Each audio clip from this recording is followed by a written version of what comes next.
Good morning, everybody. This is your beginner nutrition course. We're going to go over some basics of nutrition and then some ways to simplify things. And if you guys have questions, you can post them into this group and we will work on things together. But the more work that you guys put into this program, the more ownership you're going to have of it and the more you're going to be responsible for your own results. So as we go through this video, I'll be putting up some slides I did here at the gym. Originally I was going to film the whole thing, but it's kind of boring watching me write things down and point at them and erase them. So I'm just going to do it this way. You get to hear my voice and look at some slides of the whiteboard. Here we go. Our first slide here, we're talking about your basal metabolic rate. So what this is how much energy your body needs every day, basically just to exist. So based on your height, your weight, and your age, with a little bit of variables for men and women. So I've done, you guys don't need to be too worried about this, but I wanted to give you some of the behind the scenes info. So I did the calculation for myself. So I weigh 99 kilograms. I am 168 centimeters tall and I'm 32 years old. This gave me a basic metabolic rate of 1,885 calories. So that's my calories that it takes just to get through the day. No activity, nothing like that. Basically just bodily functions. So obviously it's going to take some energy to get through the day, and the more active you are, depending on your body type, there's a whole bunch of variables. But I put together this quick little slide to give you a rough starting point. So you'll see in general that men of the same weight as ladies are going to need a few more calories. So men tend to be more muscular. Now that's not always true, but these will be some good starting points for all of us. Ashley and I are going to join in with you, and these will be our starting calories for this challenge. Now, you can do calories, we don't have to do calories. We're going to talk about just making healthy choices. There's a lot of people in this group that have a lot of different goals, but calories, I want to give you the education, the info on what calories are and why they're important. So what calories do are going to determine your body weight. So rule one here on this slide. The more calories you consume, the more you're going to weigh. The less calories you consume, the less you're going to weigh. Now there's a sweet spot in the middle where you don't gain weight and you don't lose weight. And that's kind of the point we need to find. We all know if we eat too much, we're going to get fat. If we don't eat enough, we're going to get unhealthy. And the trick with dieting also is if we don't eat enough, then our body goes into survival mode and it's not going to lose any fat either. So not only are you going to be sick, but you're still going to be fat. Our second rule is that the macronutrients that you eat determines your body composition, so how good you're going to look. We're going to go over macronutrients in the next couple of slides.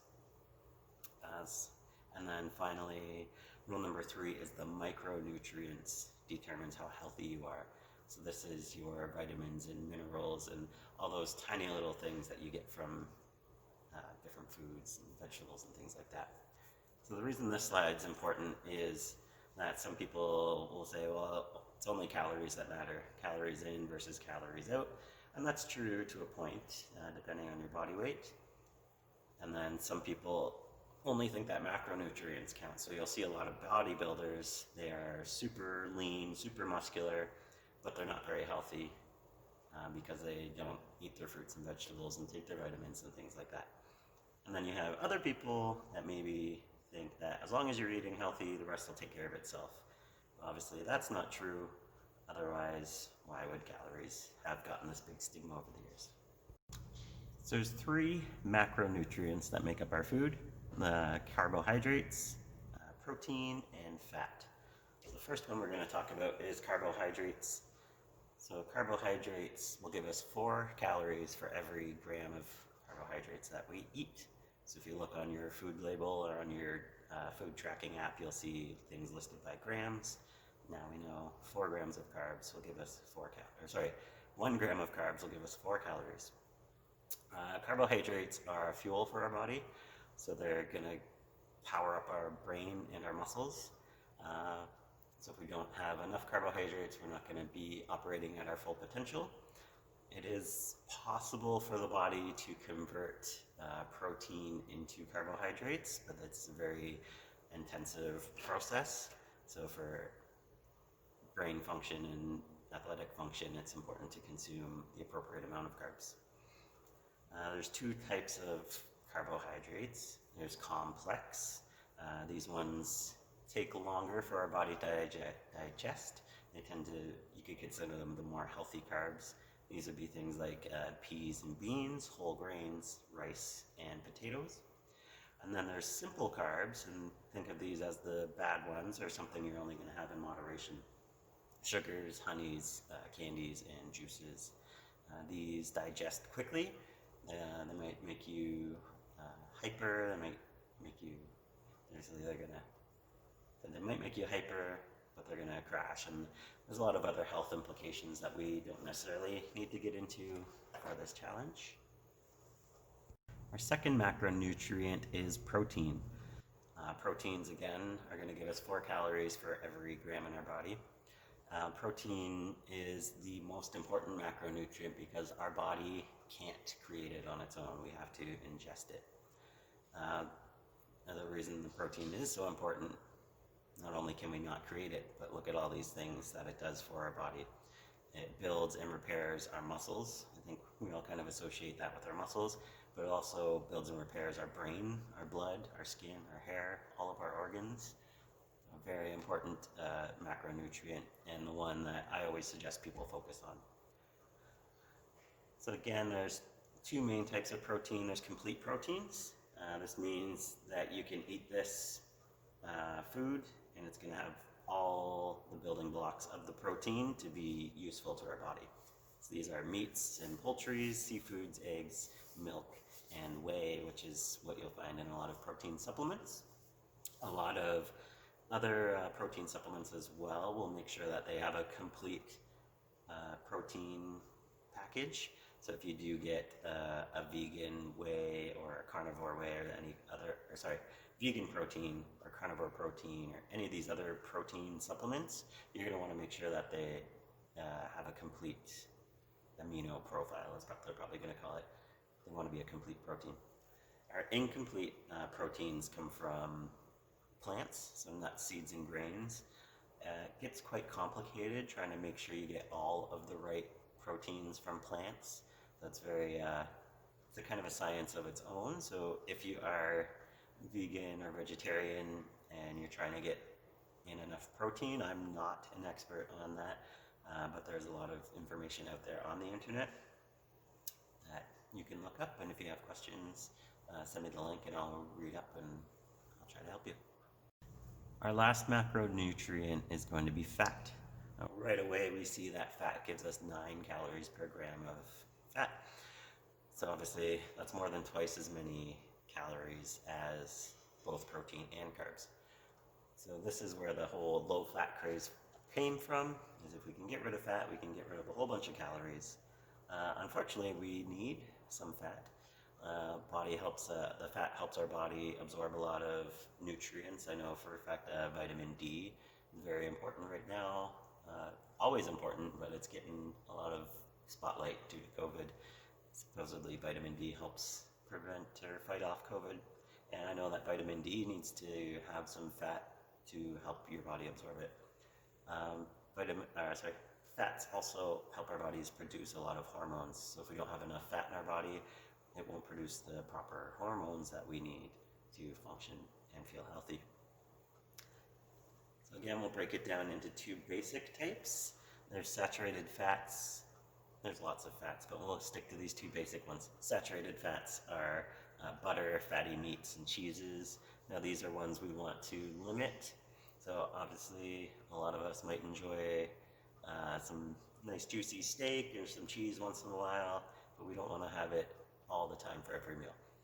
Unsaturated fats are your fats that come from nuts and seeds, seafood, avocado, and your plant oils, so olive oil, avocado oil, coconut oil, that kind of things.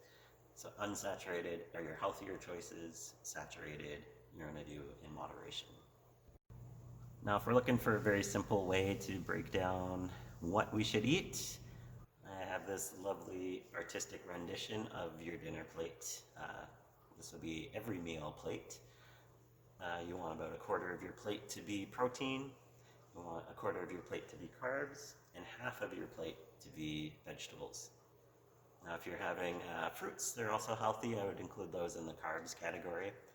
Vegetables are where we get a lot of our micronutrients, so all those vitamins and minerals, so lots and lots of vegetables, and they also help fill us up. All right, we're back from the slides, so some things to think about there, and I'll get into some of the questions now. So Katie was wondering, healthy snacks that help keep you full. So protein and fat are going to help keep us satiated, so it's going to keep our stomach from wanting more. And vegetables are going to give us a lot of volume for a little bit of calories. So if you think of something as basic as some celery and peanut butter, maybe a hard-boiled egg, those kinds of things, we want to be prepared for those snacks. We also take some discipline to not eat outside of our plan.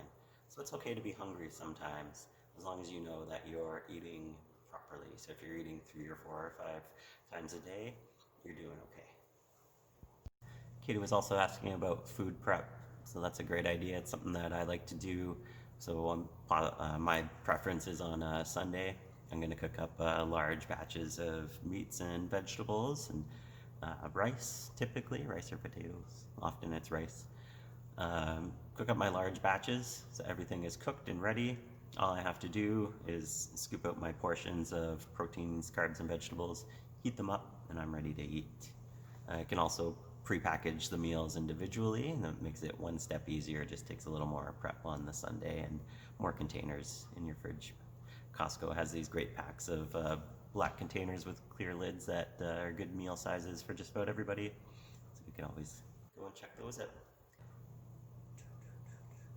So Lissa's wondering how to approach nutrition when it seems like she has competing physical goals. She needs to build some muscle and strength for obstacle course races, but also runs half marathon distances and needs to keep her running endurance up also. She has a high metabolism and finds that common advice varies a bit depending on the goal, which is true if you're wanting strength or endurance. Any thoughts on finding a nutritional compromise? I know that just a general healthy diet will help. I'm hoping to be more specific than that. So Alyssa, hopefully this 6-week challenge is going to help you learn a lot of the tools that you need to make your own adjustments to your training. So right now, day 1, we're starting very basic. I've got everyone somewhere on that chart. If we go back a couple slides, maybe we'll put it again in here just to remind you. That's a good starting point. And then we're going to look at portioning our food properly based on that plate. If you're tracking your macros, we're going to go about 34% protein, 33% carbs, and 33% fat. So it's going to make things very balanced. Make sure we have enough of everything to do the job that it needs to do.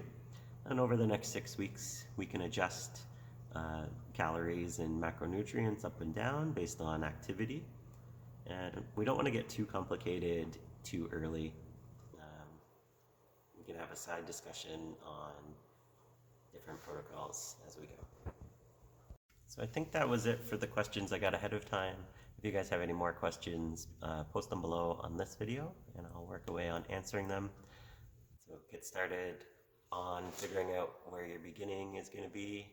You get to pick what foods you want to eat and how much you want to eat and when you want to eat them.